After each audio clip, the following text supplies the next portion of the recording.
आज मैं एक्सप्लेन करने जा रहे हैं रनअवे 34 को। और अगर अभी तक आपने हमारे चैनल को सब्सक्राइब नहीं किया है तो प्लीज कर दीजिए, ताकि जब भी हम कोई नई वीडियोस अपलोड करें आपको नोटिफिकेशन मिल जाए।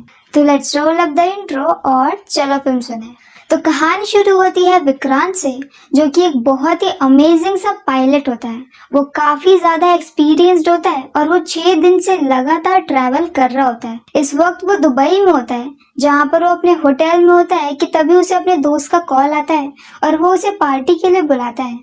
विक्रांत भी पार्टी में चला जाता है और फिर वो वहां से सुबह के 6 बजे वापस आता है। इसके बाद वो बहुत ही थोड़ी देर के लिए सो पाता है कि तभी उसे पता चलता है कि उसकी फ्लाइट है, तो वो निकल जाता है। यहाँ पर आज उसकी को पायलट होती है तान्या, जो कि एक बहुत ही न्यू पायलट होती है। आज उन्हें दुबई से कोचीन जाना था, जो कि 3 घंटे की फ्लाइट होती है, जिसके लिए वो लोग प्लेन में भी बैठ जाते हैं। विक्रांत के बारे में फेमस होता है कि उसके पास फोटोजेनिक मेमोरी होती है, मतलब कि वो किसी भी चीज को अगर एक बार देखते हैं तो वो बातें उसके दिमाग में फोटो की तरह सेट हो जाती है। और यही रीजन होता है कि वो one of the best pilot होता है।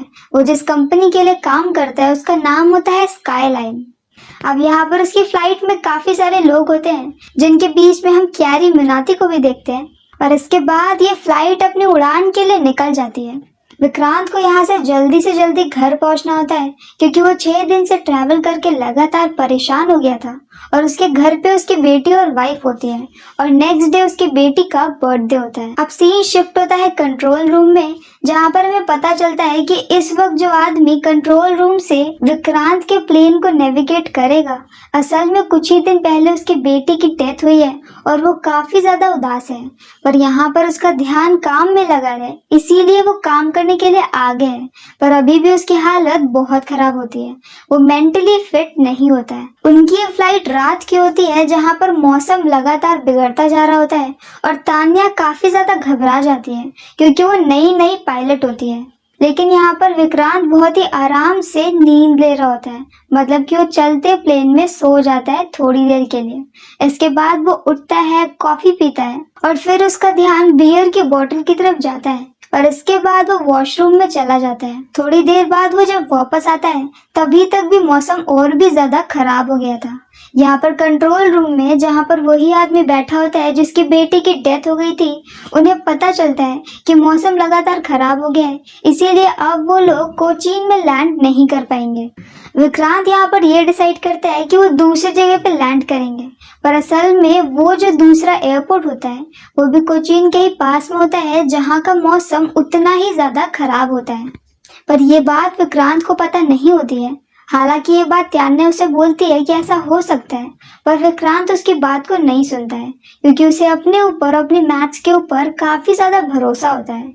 दूसरी तरफ यहाँ पर कंट्रोल रूम में, जहाँ पर उन्हें सारी बातें पता होती हैं, वो लोग कोशिश तो करते हैं विक्रांत को बताने की, पर क्योंकि वो आदमी बीच में ही फ्रस्ट्रेट होकर के रोने लग जाता है और कनेक्शन चला जाता है, इसलिए वो विक्रांत को बता नहीं पाता है। अब तक यहाँ विक्रांत के सामने पूरी तरह से अंधेरा होता है और उसे कुछ भी दिख नहीं रहा होता है। पर थोड़ी देर बाद यहाँ पर उसे कंट्रोल रूम से पता चलता है कि असल में वो गलत तरफ को चला आया है। जहाँ पर वो लैंडिंग करने जा रहा है वहाँ का मौसम भी बहुत खराब है, पर अब तक काफी ज्यादा देर हो गई थी और उनके फ्यूल टैंक में बहुत ज्यादा फ्यूल नहीं होता है। तो अब यहाँ पर उसे कंट्रोल रूम से बोला जाता है कि वो एक दूसरे रनवे के ऊपर लैंड करे, पर विक्रांत बोलता है कि वो रनवे 34 के ऊपर लैंड करेगा, जो कि काफी ज्यादा खतरनाक होता है, क्योंकि ऐसे में उनकी स्पीड डबल होगी और उन्हें लैंडिंग करने के लिए स्पेस भी बहुत ज्यादा नहीं मिलेगा। पर इसके बाद भी विक्रांत किसी की भी बात नहीं सुनता है और रनवे 34 पर ही लैंडिंग करने लगता है। लैंडिंग के टाइम पर उसकी आंखें बंद होती हैं, जो कि और भी ज्यादा डेंजरस होता है। पर फिर भी यहाँ पर विक्रांत रनवे 34 पर फाइनली अच्छे से लैंडिंग कर लेता है, जहाँ पर एम्बुलेंस वगैरह खड़ी होती है, जिसे कि कंट्रोल रूम ने ही बुलाया होता है। वैसे तो पैसेंजर्स की जान अटक गई होती है, पर फिर भी सभी लोग फाइनली बच जाते हैं। और अब सीन शिफ्ट होता है, जहाँ पर विक्रांत एक रूम के अंदर बैठा होता है और उसकी इंक्वायरी चल रही होती है। यहाँ पर उससे बात करने के लिए 2 लोग आते हैं, जो कि पायलट एसोसिएशन से आए होते हैं। और इस एसोसिएशन का काम होता है कि ऐसे इंसिडेंट में एक्चुअल ट्रुथ क्या है ये पता लगाना। वो विक्रांत को बताते हैं कि 150 पैसेंजर्स में से एक पैसेंजर की डेथ हो गई है। वो एक बहुत ही ज्यादा ओल्ड लेडी होती है जिन्हें कि हॉस्पिटल ले जाते वक्त हार्ट अटैक आ गया होता है क्योंकि उनकी लैंडिंग काफी ज्यादा खतरनाक होती है। विक्रांत को ये सुन करके झटका लगता है पर अब वो कुछ भी नहीं कर सकते हैं। अब उससे मिलने के लिए उसका दोस्त आता है जो कि उसे ये बोलता है कि कुछ भी नहीं होगा। पर दूसरी तरफ यहाँ पर मीडिया विक्रांत को एज अ हीरो दिखा रही होती है क्योंकि उसने 149 लोगों की जान को बचा लिया होता है। ये सब कुछ देख करके स्काईलाइन का जो हेड होता है उसे काफी ज्यादा खुशी होती है क्योंकि उसके शेयर्स के प्राइस लगातार बढ़ते जा रहे थे और स्काईलाइन इस वक्त एक ऐसी कंपनी बन चुकी होती है जो कि डूब रही थी। और अब अगर यहाँ पर विक्रांत की गलती निकल जाती है तो उनकी कंपनी और भी ज्यादा डूब जाएगी। पर अगर वो ये केस जीत जाते हैं तो उनकी कंपनी का नाम भी ऊंचा हो जाएगा जैसे कि उनके शेयर्स लगातार बढ़ते जा रहे हैं। यहाँ स्काईलाइन का ओनर पूरी तरह से कोशिश करता है कि उसे कैसे भी करके विक्रांत को बचाना है। दूसरी तरफ हम उस ऑफिसर को देखते हैं जो कि पायलट एसोसिएशन की तरफ से विक्रांत के केस को हैंडल कर रहा होता है, मतलब कि वो विक्रांत के अगेंस्ट होता है, जिसका नाम होता है वेदांत। वेदांत ऐसे केसेस को सॉल्व करने में एक्सपर्ट होता है जो कि एक एक छोटी से छोटी डिटेल को भी नोटिस करता है और उसके हाथ से बचना लगभग नामुमकिन होता है। अब यहाँ पर उनके केस की पहली हियरिंग स्टार्ट होती है जहाँ पर वेदांत विक्रांत से ये क्वेश्चन करता है कि उसे होम सिकनेस थी, उसे घर जाने की जल्दी हो रही थी क्योंकि ये सारी बातें उन्होंने उनके कॉकपिट की रिकॉर्डिंग से सुनी होती है। विक्रांत उस पर यह बोलता है कि आर्मी में काम करने वाले जवान को भी घर जाने की जल्दी होती है पर इसके बाद भी वो अपनी ड्यूटी अच्छे से करते हैं। वेदांत को एग्जाम्पल बहुत ज्यादा समझ में नहीं आता है और वो ये बोलता है कि उसे इतनी ज्यादा हड़बड़ी थी कि उसने पेपर्स वगैरह भी ढंग से नहीं पढ़े। तो अब यहाँ पर विक्रांत उसे अपनी फोटोजेनिक मेमोरी का एक एग्जाम्पल दे देता है जहाँ पर उसको पेपर की एक एक डिटेल अच्छे से याद होती है और इसके बाद वेदांत का मुंह बंद हो जाता है। फिर वो विक्रांत के सामने वही बोतल लेकर के आता है जो कि उन्हें डस्टबिन से मिली होती है।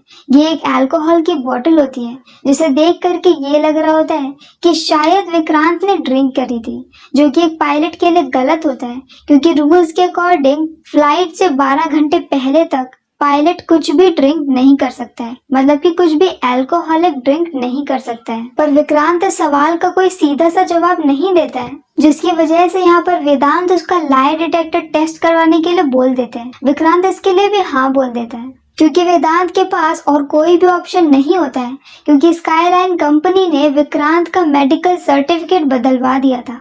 तो मतलब कि ये प्रूफ नहीं कर सकते थे कि उसकी बॉडी में अल्कोहल था या फिर नहीं। यहाँ पर लाई डिटेक्टर टेस्ट में विक्रांत बहुत ही स्मार्टली आंसर देता है जिसकी वजह से वेदांत कुछ भी प्रूफ नहीं कर पाता है और इस तरह से इनकी फर्स्ट हियरिंग खत्म हो जाती है। फर्स्ट हियरिंग के बाद यहाँ पर स्काईलाइन का ओनर विक्रांत को बहुत ज्यादा धमकी देता है कि वो फालतू की स्मार्टनेस ना दिखाए और अपना मुंह बंद ही रखे।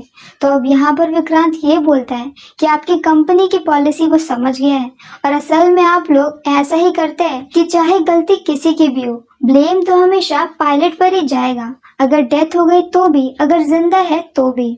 ये सुनकर के स्काईलाइन के ओनर को गुस्सा आता है और वो उसे धमकी देता है पर विक्रांत का इस पर कुछ भी असर नहीं होता है और वो वहां से निकल जाता है। लेकिन तान्या इन सब में बहुत ज्यादा घबराई होती है। अब नेक्स्ट हियरिंग में सारे क्वेश्चन तान्या के ऊपर आ जाते हैं जहां पर वो तो पहले से ही डरी होती है और अब यहाँ पर वेदांत के उसके जाल में जकड़ने के तरीके की वजह से वो बेचारी फंस जाती है और फंस करके ये बोल देती है कि लैंडिंग के टाइम पर विक्रांत ने अपनी आंखें बंद कर रखी होती है और एग्जैक्टली वेदांत को यही सुनना होता है। अब एक पायलट अगर आंखें बंद करके लैंडिंग करेगा तो ये काफी ज्यादा गलत है। विक्रांत इस पर कुछ भी नहीं बोल पाता है। वेदांत यहाँ पर इस हियरिंग में ये भी बता देता है कि फ्लाइट से एक रात पहले विक्रांत किसी लड़की के साथ पार्टी करने के लिए गया हुआ था। असल में विक्रांत जहाँ पर पार्टी करने के लिए गया था वहां पर उसे एक अंजलि नाम की लड़की भी मिली होती है। विक्रांत की वाइफ को सुनकर के अच्छा नहीं लगता है पर अब यहाँ पर विक्रांत ये बोलता है कि पार्टी उसने 15 घंटे पहले की थी और रूल्स के अकॉर्डिंग अल्कोहल 12 घंटे पहले तक नहीं लेना होता है, तो उसने कोई भी रूल को नहीं तोड़ा है। इसके बाद जब वो लोग शाम को घर पे होते हैं, जहाँ पर सेकेंड इयरिंग अब खत्म हो चुकी होती है, तो विक्रांत अपनी वाइफ से सॉरी बोलने की कोशिश करता है। तो विक्रांत की वाइफ उसे ले जाती है उसी लेडी के पास जिसकी माँ की डेथ हो गई है। विक्रांत उस लेडी को भी सॉरी बोलता है, पर वो उसे कोई भी रिएक्शन नहीं देती है और विक्रांत वहां से चला आता है। अब यहाँ पर उसकी थर्ड और आखिरी हियरिंग होती है, जहाँ पर बस कोर्ट को अपना फैसला सुनाना होता है कि तभी विक्रांत ये देखता है कि वो लेडी जिसकी मम्मी की डेथ हुई थी वो यहाँ पर आई होती है उसकी हियरिंग को सुनने के लिए। अब विक्रांत ये समझ जाता है कि उस लेडी ने उसे माफ कर दिया है और अब फाइनली उसके अंदर अपना कॉन्फिडेंस जाग जाता है और अब वो बोलना स्टार्ट करता है। वो ये बताता है कि काफी वक्त पहले वो एक दूसरी फ्लाइट में काम करता था, जहाँ पर वो एक बहुत ही अमीर आदमी का प्राइवेट पायलट था और उसके प्लेन की ऑलमोस्ट हर फ्लाइट रनवे 34 पर ही लैंड करती थी। इसीलिए वो एक ऐसा रनवे होता है जिसे कि देखने की जरूरत नहीं पड़ती है, क्योंकि विक्रांत की मेमोरी फोटोजेनिक होती है और यही रीजन होता है कि वो रनवे 34 पर लैंडिंग करता है, क्योंकि उसे बहुत अच्छे से पता होता है कि रनवे 34 पर कौन सी चीज कहाँ पर है और वो आंखें बंद करके भी वहां पर लैंडिंग कर सकता है। वेदांत को ये बात बिलीव नहीं होती है, तो इसके लिए विक्रांत उसे एक आर्टिफिशियल प्लेन जैसी जगह पे ले जा करके आर्टिफिशियल एटमॉस्फेयर क्रिएट करके वैसे ही लैंडिंग आंखें बंद करने के बाद भी करके दिखाता है। वेदांत ये देख करके शॉक्ड हो जाता है, लेकिन विक्रांत यहाँ पर अच्छी सी लैंडिंग कर लेता है और अब फाइनली वेदांत को ये भरोसा हो जाता है कि विक्रांत की गलती नहीं थी। तो अब यहाँ पर फाइनल रिजल्ट में उस आदमी को जॉब से निकाल दिया जाता है, जो कि अपनी वाइफ की डेथ के बाद और अपनी बेकार मेंटल सिचुएशन के बाद भी कंट्रोल रूम में जॉब कर रहा होता है। इसके अलावा वो लोग विक्रांत को और तान्या को 3 मंथ के लिए सस्पेंड करते हैं और केस यहीं पर खत्म हो जाता है। बाहर जा करके विक्रांत वेदांत से बात करता है और ये कहता है कि उसने 3 मंथ के लिए भी क्यों सस्पेंड किया। तो वेदांत उसे ये बोलता है कि ऐसा उसने इसलिए किया ताकि नेक्स्ट टाइम वो याद रखे कि उसे क्या नहीं करना है, क्योंकि कहीं ना कहीं विक्रांत ने 1-2 गलतियां तो जरूर की थी। और अब इसके बाद सीन शिफ्ट होता है 3 मंथ बाद का, जहाँ पर हम देखते हैं कि फाइनली विक्रांत एक बार फिर से नई फ्लाइट के लिए जा रहा होता है और अब यहाँ पर उसे उसी की क्रू की एक मेंबर मिलती है, जो कि उसे ये बोलती है कि जिस टाइम पर लैंडिंग होने वाली थी उस टाइम पर वो इतना ज्यादा परेशान हो गई थी कि उसने जाकर के अल्कोहल ले लिया था। तो मतलब कि मूवी की स्टार्टिंग से फ्लाइट में कभी भी विक्रांत ने अल्कोहल नहीं लिया था और वो लाई डिटेक्टर टेस्ट में भी सच बोल रहा था और अल्कोहल को लेने वाली उसी की क्रू मेंबर थी। ये बात विक्रांत किसी को भी नहीं बताता है, क्योंकि ऐसा करने पर उसकी क्रू मेंबर की जॉब चली जाएगी। और मूवी के एंडिंग में हम एक बार फिर से विक्रांत को सुट्टा मारते हुए देखते हैं और ये मूवी यहीं पर खत्म हो जाती है। सबको ऐसा लग रहा है कि मूवी रियल इंसिडेंट पर बेस्ड है और ऐसा हो भी सकता है, पर मैंने लगभग ऐसी एक हॉलीवुड की मूवी देखी है जो कि एक पायलट की बायोग्राफी है, जिसका नाम है सली, जो कि 2012 में रिलीज हुई थी, जिसकी कहानी ऑलमोस्ट 70-80% ऐसी ही है। तो ऐसा हो सकता है कि रनवे उसी से इंस्पायर्ड या फिर उसी की कॉपी हो।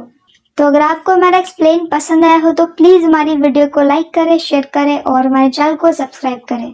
तो मिलते हैं नेक्स्ट वीडियो के साथ। Bye bye.